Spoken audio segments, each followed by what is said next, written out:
Nesse nosso terceiro vídeo, a gente vai explorar a implementação de estruturas de dados imutáveis na linguagem de programação Scala. Essa noção de estrutura de dados imutáveis corresponde à implementação de estruturas de dados utilizando, na essência, vamos dizer assim, os idiomas que a gente encontra tipicamente em linguagens de programação funcionais. Tá? Então, apenas uma breve introdução à programação funcional. Né? Então, programação funcional corresponde a um estilo de programação que incentiva o uso de variáveis imutáveis e a ausência de efeitos colaterais. Obviamente, essa é uma definição simplória, né? Talvez esteja bem direcionada aos objetivos dessa nossa aula, porque programação funcional também deveria levar em consideração que a unidade básica de modularização é a decomposição de um sistema em termos de funções e composição de funções. Mas esses dois aspectos, o uso de variáveis imutáveis e a ausência de efeito colateral, são características tipicamente encontradas em linguagens de programação funcional, em particular linguagens de programação funcional ditas puras, como a linguagem de programação Haskell, que tem ausência de efeito colateral. Mas o que esses dois itens significam? Né?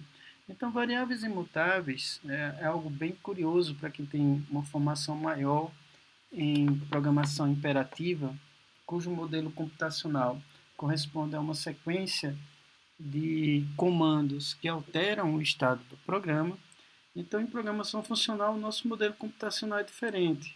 Tá? Eu não vou entrar tanto nesse momento nos aspectos teóricos, né, que linguagem de programação funcional é baseada no modelo computacional baseado no cálculo lambda, tá? Mas quando a gente está utilizando uma linguagem de programação funcional, quando a gente atribui uma expressão a um determinado nome, quando a gente faz uma associação entre uma expressão e um nome, né, entre uma expressão e uma variável, uma vez que essa ligação é feita, a gente não consegue fazer uma nova atribuição àquele mesmo nome, àquela mesma variável.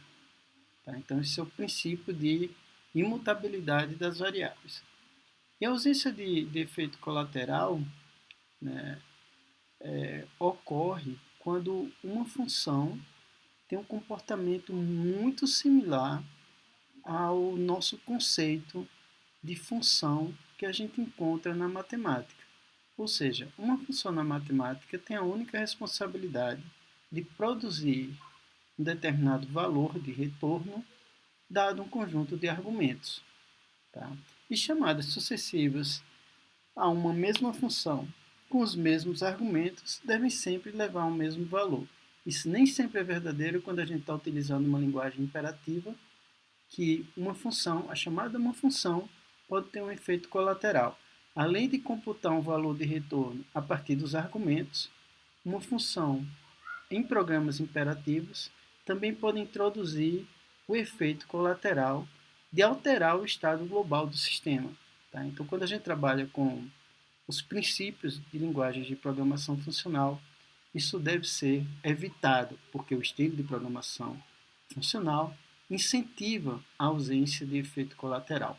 Para algumas linguagens é possível, algumas linguagens de programação funcional, é possível a gente ter efeito colateral em funções, mas isso não é algo incentivado. E a linguagem de programação funcional Haskell, dita uma linguagem de programação funcional pura, ela não aceita a introdução de efeitos colaterais em funções. Né? Em algumas situações, efeito colateral é importante, é essencial. Na linguagem de programação Haskell, a gente utiliza alguns idiomas particulares para a gente simular efeito colateral em uma linguagem de programação funcional pura. Tá? E a implicação dessas duas propriedades é que os programas tendem a ter menos erros, né? Eu falo isso da minha experiência programando em Haskell. Sempre que o meu programa passa no sistema de tipos, eu fico muito confortável que ele está correto, tá? Por causa dessa, em particular por causa dessas duas propriedades. Tá? Podem ter erros, mas esses erros tendem a ser em menor número do que o que eu encontro em programas imperativos. Eles tendem a ter menos erros e essas duas propriedades, imutabilidade e ausência de efeito colateral, também simplificam a escrita de programas concorrentes, porque a gente pode utilizar modelos de programação concorrente que são baseados em troca de mensagem, são obrigatoriamente baseados em troca de mensagem e não no compartilhamento de memória para fazer a comunicação entre dois processos concorrentes. E as estruturas de dados funcionais, né, ou estruturas de dados imutáveis, elas devem ser projetadas levando em consideração esses dois aspectos, imutabilidade e ausência de efeito colateral. Isso causa um certo impacto na interface do tipo list. Na videoaula anterior, a gente explorou uma implementação do tipo list mutável. Tá? A gente especificou o contrato do tipo list utilizando traits da linguagem Scala e pelo menos duas operações daquele tipo list eles eram mutáveis, ou seja, a operação insert ela alterava o estado da própria lista. A operação remove alterava o estado da própria lista. Quando a gente está projetando uma estrutura de dados funcional, as operações não alteram o estado daquele determinado tipo. Né? A gente, na verdade, tem que retornar uma nova versão daquele tipo de dados. Tá? E para a gente desenvolver estruturas de dados funcionais, nesse nosso curso, a gente vai utilizar um idioma específico que consiste em três componentes. Um trait, para generalizar os diferentes tipos de construtor do tipo abstrato de dados. Então, por exemplo, para o tipo list, nós vamos ter dois construtores, um que representa uma lista vazia e um que representa uma lista com um elemento seguido de uma outra lista, onde essa outra lista pode ser uma lista vazia ou uma lista com pelo menos um elemento seguido de uma outra lista. Essa vai ser a nossa definição do nosso tipo abstrato list imutável. Então, a gente cria um trait, nesse idioma a gente tem um trait para generalizar os diferentes tipos, os diferentes construtores do tipo de dado. A gente tem definições de case classes para cada um dos construtores, ou seja, lista vazia ou lista consistindo de pelo menos um elemento seguido de uma outra lista, e a definição de um objeto que define as operações para manipular aquele tipo. Então, esse é o idioma que nós vamos seguir, é um idioma muito popular na linguagem de programação Scala, é uma técnica de programação funcional, né, que é bastante relevante para o processo de aprendizagem em técnicas de programação. Tá? Então, considerem esse idioma como uma técnica de programação específica para construir estruturas de dados ou tipos definidos pelos usuários imutáveis. Aqui a gente está aplicando esse conceito para estruturas de dados, né, como listas, pilhas, árvores e assim por diante. Mas isso também poderia, esse conceito de mutabilidade também poderia ser aplicado para qualquer tipo de dado definido pelo usuário. Então aqui está o contrato, né, um pouco diferente do que a gente definiu para a lista mutável. Então isso aqui seria a especificação do tipo immutable list. Tá? E que a gente tem essas operações. A gente tem uma operação que recupera o primeiro elemento da lista, uma operação que recupera, que recupera os demais elementos da lista, né, não considerando o primeiro elemento, uma operação que retorna um elemento qual a posição de um determinado elemento V na lista, uma posição que retorna o valor que está, uma operação que retorna um valor que está em uma determinada posição, uma operação que permite inserir elementos numa lista numa determinada posição, desde que essa posição seja válida, remover um elemento da lista e computar o comprimento da lista. Isso aqui é tipicamente as operações que a gente encontra numa lista imutável. Então, vamos implementar agora a nossa lista imutável, né? A gente vai estar salvando, na verdade, eu já tenho uma versão base dessa implementação, que está na pasta source main Scala, é o mesmo local onde as nossas outras implementações estão disponíveis. Eu criei esse arquivo immutable list.scala. Então, como eu mencionei, eu já adicionei uma versão 0 dessa implementação, que consiste num trait, né, seguindo aquele idioma que eu mencionei, consiste em um trait immutable list. Né, a gente usa definições de case class para cada um dos possíveis construtores de uma lista imutável. Então, uma lista imutável, ela ou é uma lista vazia, ou ela é uma lista formada por um elemento seguido por uma outra lista potencialmente vazia. Tá? Notem que ambas case classes geralmente elas não têm corpo. A gente define de uma forma mais simplificada as case classes do que as classes comuns de Scala. E a gente ganha algumas facilidades. Por exemplo, a gente não precisa instanciar uma case class usando o operador new, e a gente ganha também, né, algumas operações como o teste de igualdade, que é definido em termos dos subcomponentes de uma determinada case class. Ambas definições de case classes, né, eles herdam as propriedades de uma immutable list, né, onde uma immutable list ela serve apenas como uma marcação, ela não tem nenhum corpo, nenhuma função definida.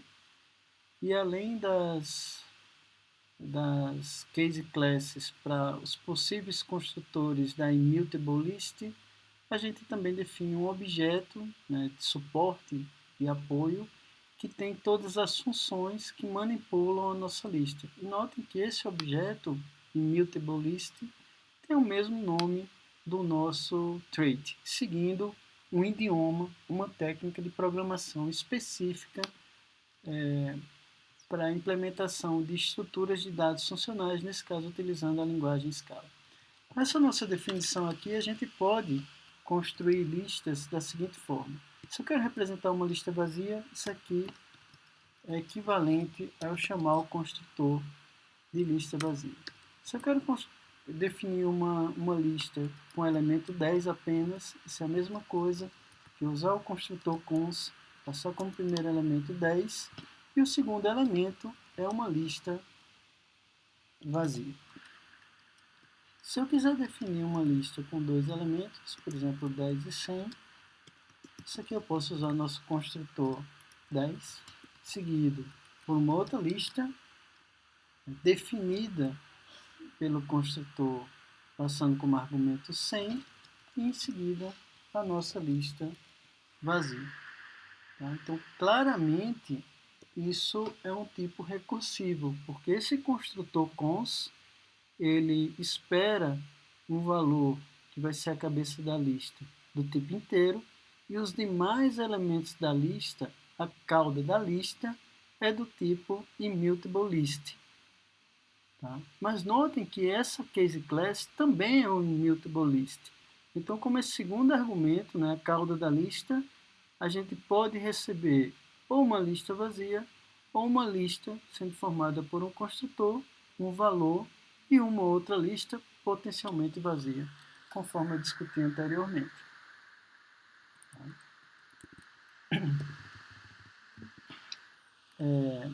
No nosso objeto de suporte a essa nossa estrutura de dados, a gente vai adicionar todas as operações que de alguma forma manipulam uma immutable list, ou operações que extraem informações relacionadas à lista, ou operações que de fato, de alguma forma, computam uma nova lista, porque ela é imutável. Então, a gente não vai escrever funções por nossa lista ser imutável, a gente não vai definir funções que alteram o estado de uma lista existente.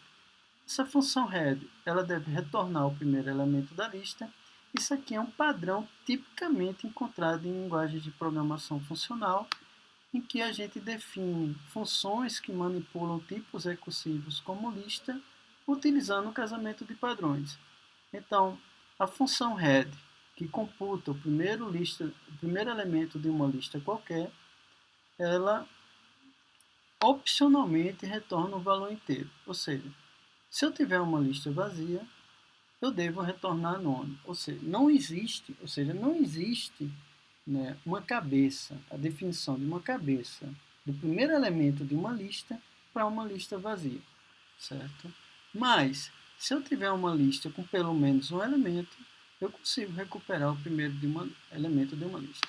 Então, aqui a gente faz um casamento de padrões. Essa função não tem efeito colateral.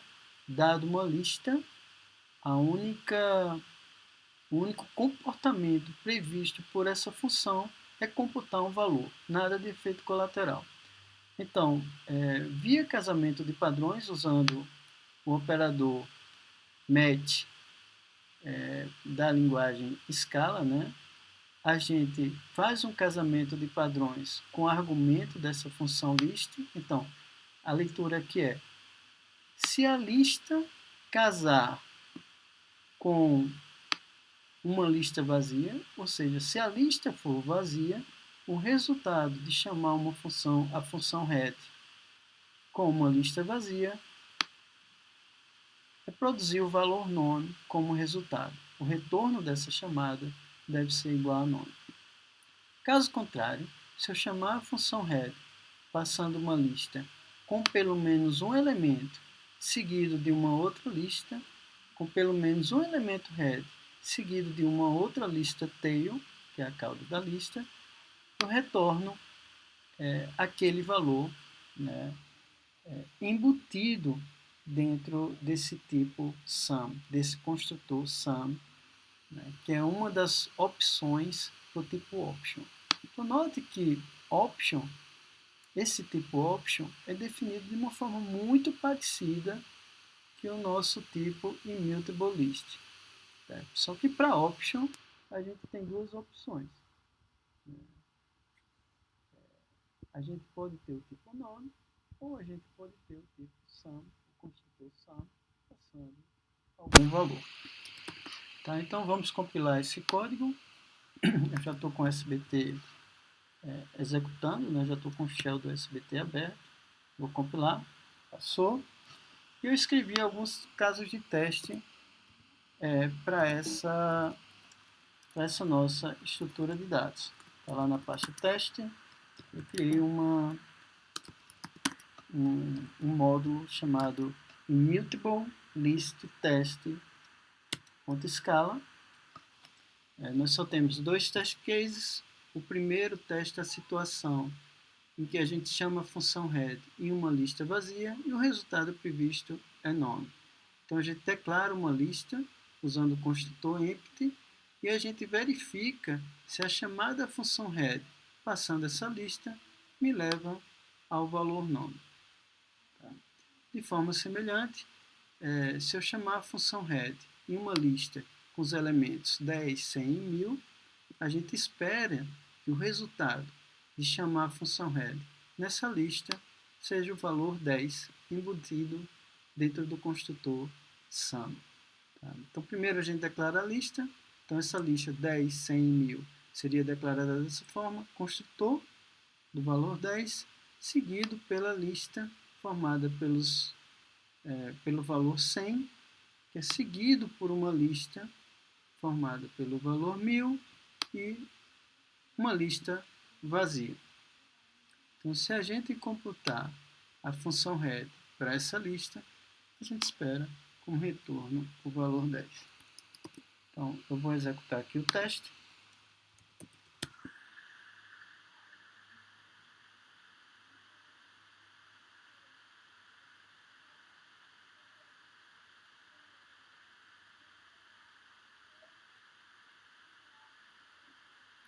Ok, o teste foi bem sucedido. Eu sempre gosto de verificar se está tudo correto, então eu vou executar novamente, passando aqui sum de 10, e a gente espera que um erro seja reportado nesse caso. Beleza? Então, no caso em que a gente chama a função head em um empty list, a gente espera none. Por outro lado, sum de 10 não é igual a none. Então a gente tem que revisar o nosso caso de teste. Deve estar correto agora.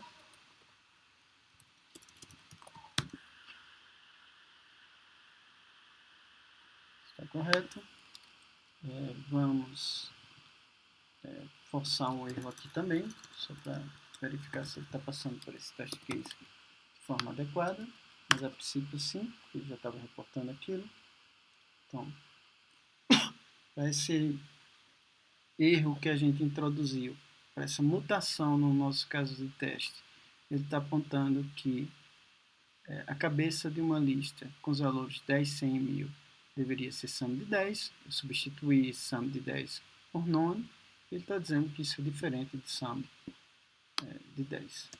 Vamos alterar aqui para sum de 10. E agora o nosso caso de teste está adequado. Então, todos os nossos testes estão passando. A ideia agora é a gente introduzir uma nova função no nosso objeto ImmutableList. Eu vou criar agora uma função size. Ela recebe uma lista imutável.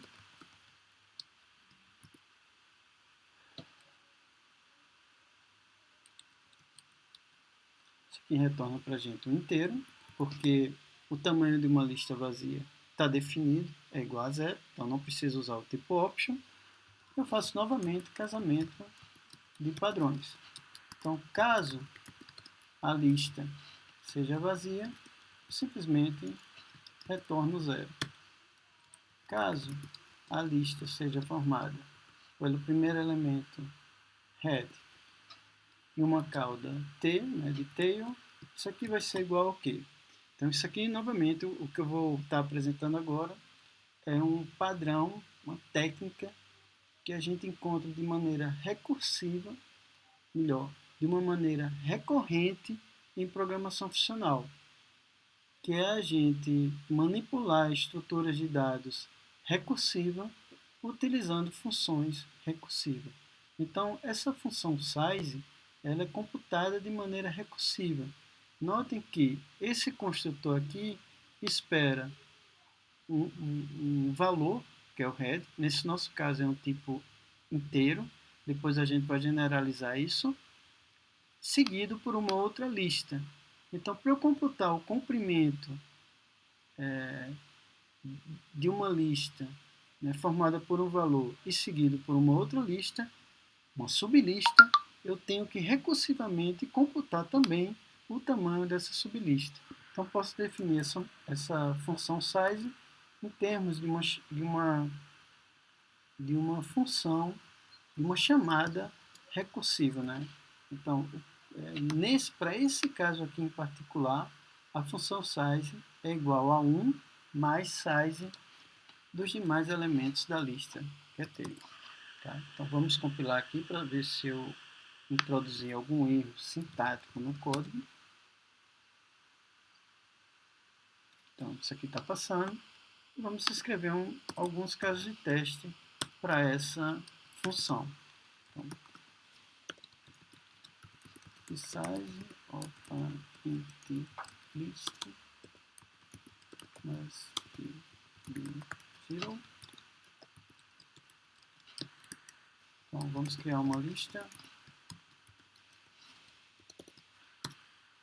e vamos verificar se realmente o comprimento dessa lista vazia é 0. Então vamos executar esse teste. Todos os testes estão passando. Esse último é the size of an empty list must be 0, como passou. Vamos só alterar um pouco, somente para a gente ter um pouco mais de segurança. Isso aqui agora deve falhar. Falhou. Vocês entendem bem por quê. Vou colocar aqui 0. Vamos executar novamente. O teste deve passar. O teste está passando. E vamos agora criar um teste para a função size, lidando com o caso recursivo. Então, a função size para uma lista 10, 100, 1000 must be valor 3, ou seja, deve ser o valor 3. Então, isso aqui eu vou alterar. Isso é igual ao size list e vamos testar. Só vou voltar no código-fonte rapidinho antes da gente testar. Então essa função size, como eu falei, ela é um exemplo claro de uma técnica de programação em linguagens funcionais em que a gente define funções em tipos recursivos, utilizando também chamadas recursivas àquela função. Sempre que a gente tem uma situação como essa, a gente define um caso base. O nosso caso base da recursão é quando a lista é vazia, e a gente tem o caso recursivo, que é quando a lista tem pelo menos um elemento. Então, voltando no caso de teste, vou compilar, vou executar o nosso teste para ver se aquela implementação está correta. A princípio, sim. O comprimento de uma lista com os elementos 10, 100, 1000 deve ser igual a 3. Isso aí está passando, só para a gente ter um pouco mais de confiança. Alterei para 2. Vou executar aqui o teste. Falhou, como esperado. Vou voltar aqui para 3.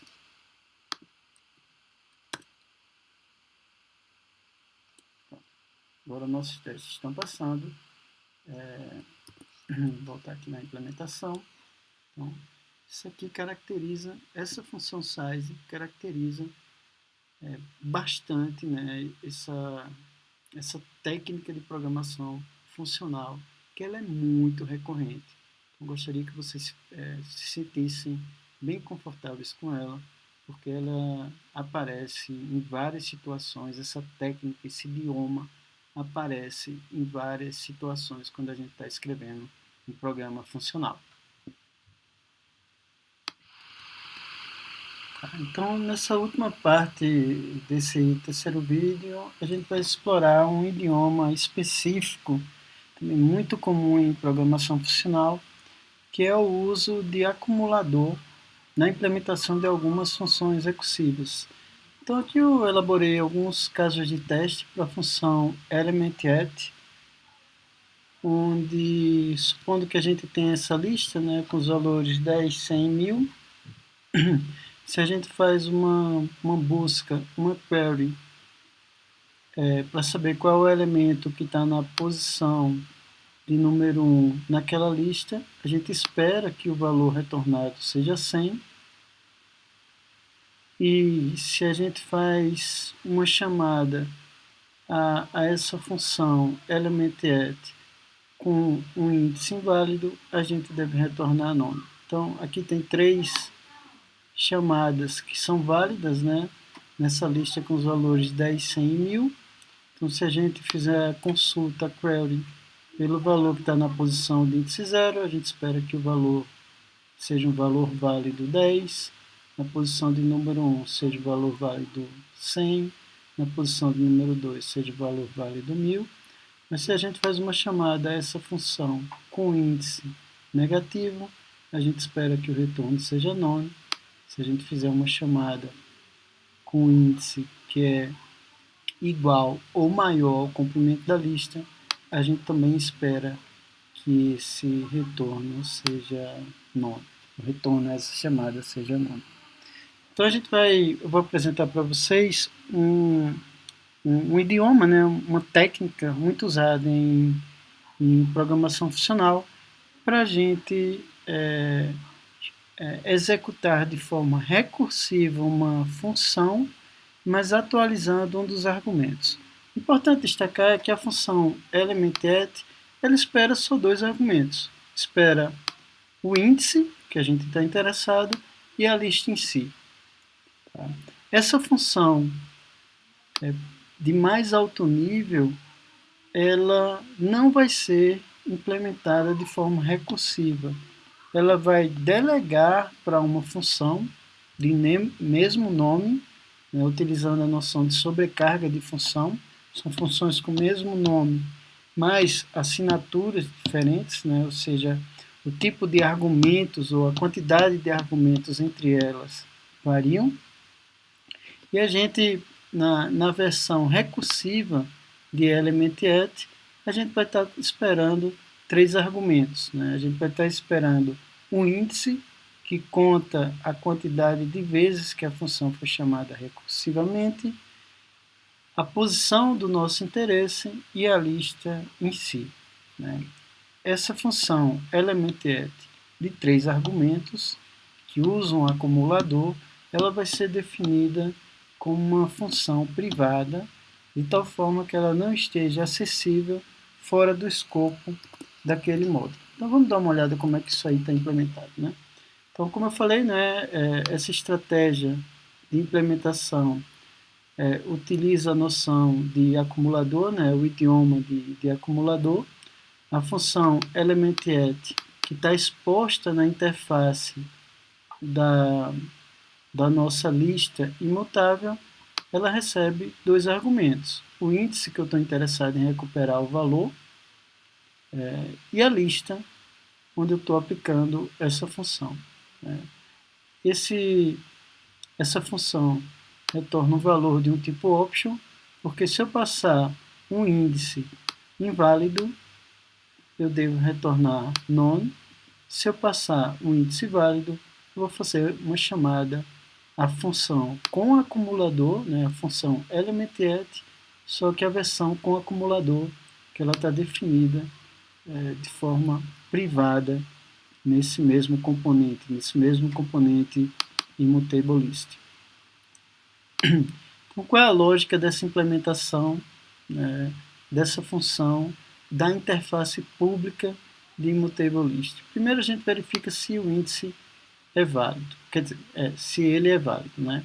Ou seja, se a gente chamar essa função sem cumprir os pré-requisitos, ou seja, passando o índice menor do que zero, ou um índice maior ou igual que o comprimento da lista, então a gente retorna um nome, porque isso aqui seria um caso, né, de uma chamada inválida a essa função. Por outro lado, se a gente fizer uma chamada obedecendo os pré-requisitos, as pré-condições dessa função, a gente chama a função, né, usando um acumulador, elementAt. Inicialmente, né, seria a chamada com esse incrementador zero. Notem que se a gente usa um estilo mais imperativo, seria, na essência, o que a gente estaria usando aqui era declarando uma variável, incremento, por exemplo, e a cada iteração na recursão, a gente iria estar incrementando esse valor. Não na recursão, né? Tipicamente no loop. A gente poderia utilizar um loop for ou um while e a gente estaria incrementando um determinado valor.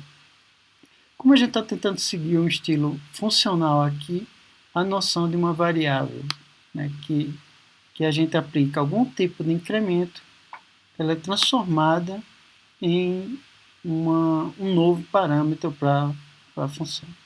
Então, a gente tem duas versões da função elementAt, uma que é pública, essa daqui é uma função pública, que espera apenas dois argumentos, o índice do nosso interesse na nossa consulta, que a gente quer fazer a consulta na lista, e a própria lista. Tá? Na versão recursiva, ou seja, que a gente está usando para acumular a quantidade de vezes que a gente aplicou a recursão, ela tem 3 incrementos e a primeira chamada, essa função, com 3 incrementos não, 3 argumentos, a primeira chamada a essa função com 3 argumentos, a gente passa um índice inicial 0. Então, na versão que usa o acumulador, a gente declara como privado, ou seja, essa função não é visível externamente a esse módulo, e a função elementAt, que a gente está usando a parte de sobrecarga, essa função aqui tem 3 argumentos, enquanto essa outra função tem apenas 2 argumentos. Então, isso aí que caracteriza a sobrecarga de funções. Ela espera 3 argumentos como parâmetro. O primeiro é um contador de quantas vezes a gente iterou nas recursões, a posição que a gente está interessado em recuperar o valor da lista e a própria lista, retornando um option. E a gente pode trabalhar com casamento de padrões aqui também.